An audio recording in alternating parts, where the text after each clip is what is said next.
So one of your keys is the influence of a foreign war. Now, with the continuing fighting happening in the Middle East, how does that influence your keys and, of course, voters' minds, in voters' minds? Normally foreign policy doesn't influence voters because they don't follow the day-to-day affairs of what's going on abroad. But big splashy failures and big splashy successes do influence voters, among one of my many 13 keys. And what's going on in the Middle East and in Ukraine is extremely important because I have a foreign policy success and foreign policy failure key, both of which are still uncertain depending on the vicissitudes of war. I'm often asked, when Biden was running, what did Biden have to do to win this election? And my answer was govern well. The most important thing Democrats could do right now, because they're the incumbent party, is somehow broker a ceasefire and hostage release deal in the Middle East. I know it's a long shot, but that's what they should be focusing on. Now to Robert Kennedy Jr.'s endorsement of Trump on Friday. I talked to you before the endorsement became official. You said that that does not influence your 13 keys, RFK's endorsement. Why is that, Allan? Yeah, well, I have one key on third party, which was already fading away. Look, people have said, oh my gosh, RFK Jr.'s got 5% in some of the swing states. That's completely misleading because third-party candidates, when it actually comes to voting, typically get a half or less of their top poll numbers. So you're talking about maybe 2%, not 5%. And by no means is that 2% just going to be delivered to Donald Trump. On the other hand, having RFK Jr. on board simply gives Democrats more ammunition for the notion that the Republican campaign is weird. Instead of, two weirdos, they now have three. Instead of weird square, they have weird cube. Moreover, his stance on being an anti-vaxxer is anathema to the suburban women who will likely decide this election.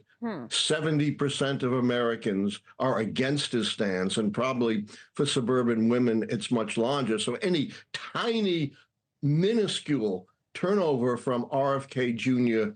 to Donald Trump is likely to be far washed away by the revulsion of suburban women against RFK's signature campaign approach, which is his anti-vaccine stance, which could threaten the health of millions of American children. Now, Allan, you know as well as I do, this race between Harris and Trump, it's close. It's within the margin of error. I also know you don't like polls. However, with your methodology, does this race seem neck and neck to you? Well, I haven't made a call yet, but it's coming soon, right after Labor Day. I have said a lot would have to go wrong for the Democrats to lose, and forget the polls and the pundits. The pundits are sports talk radio. They're talking off the top of their head. It's fun, but it has no scientific basis. And polls are snapshots, ephemeral snapshots. And the error margin is far greater than the plus and minus 3% that they tell you. That's just statistical error. Add on, they don't know who's going to vote. They have to guess at likely voters. Poll respondents could lie or change their mind. That's why I tell everyone, keep your eye on the big picture as gauged by the keys to the White House, which look at the strength and performance of the White House party. And within a couple of weeks, I will reveal to the nation my final prediction, which has been right since 1984. I know that. I would not bet against you. Allan, I have to ask, though, you said you're going to make the prediction after Labor Day. You've told me that numerous times because I try to get it out of you. What do you think is going to happen between then and now? What are you looking for to make that prediction? Well, the school year is starting.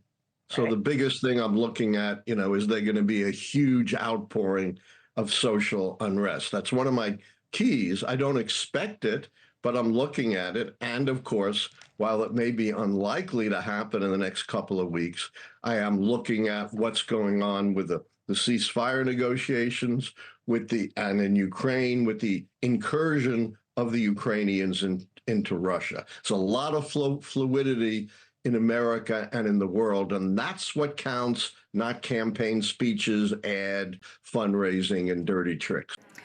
Thanks for watching. Go to joinnn.com to find NewsNation on your television provider. And don't forget to click the red subscribe button below to get more of NewsNation's fact-driven, unbiased coverage.